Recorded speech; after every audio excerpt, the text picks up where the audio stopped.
আমি অনেক অনেক কৃতজ্ঞ আপনাদের, আর খুবই ভালো লাগছে যে এক ভাই অন্য ভাই বোনের জন্য মিট করতে এসছে। আর সবাইকে অনেক অনেক শুভেচ্ছা, প্রীতি, ভালোবাসা। আমাদের যা পপুলেশন আছে 140 কোটি, আর ওতে আমি 20 কোটি অ্যাড করে দিই, তাহলে 160। আমি যা এখানটা করতে চাই ওইটা 140 নাই, 60 অ্যাডেড, এখান থেকে 20 অ্যাড করে দিচ্ছি, তাহলে যা হবে একসঙ্গে হবে, বুঝেছো? আলাদাভাবে আমি ভাবছি না, আমার মনে ওইটা ঢুকছেই। দেখুন তো, হেঁটে চলে এলাম, মনে হচ্ছে না যে আমি বাংলাদেশে এসেছি। ওইটা দেখতে হলো, তাকে বললো হ্যাঁ আপনি বাংলাদেশের বর্ডারে, এমনি মনেই হচ্ছে না। সবসময় আমি বলি একই আকাশ, একই বাতাস, একই যন্ত্রণা।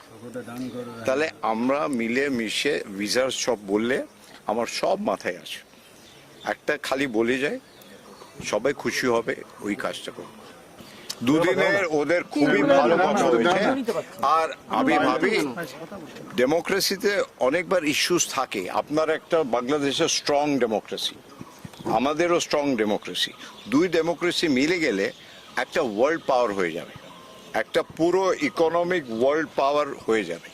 কিন্তু এই মেলামেশাটা দরকার, আর এর জন্যে আমার যা দায়িত্ব আছে আমি নিশ্চয়ই পালন করব, কিন্তু আপনার সাপোর্ট থাকা দরকার, ওর ছাড়া কিচ্ছু হতে পারে না, ঠিক আছে তো? কেন কি কমিউনিকেশন তো আপনারাই করবেন, তাই জন্যে আপনাকে আবার শুভেচ্ছা, প্রীতি, ভালোবাসা। আর মেলামেশা তো হবে, এটা তো প্রথম হলো, এটা তো আরম্ভ হলো, প্রথম পদক্ষেপ।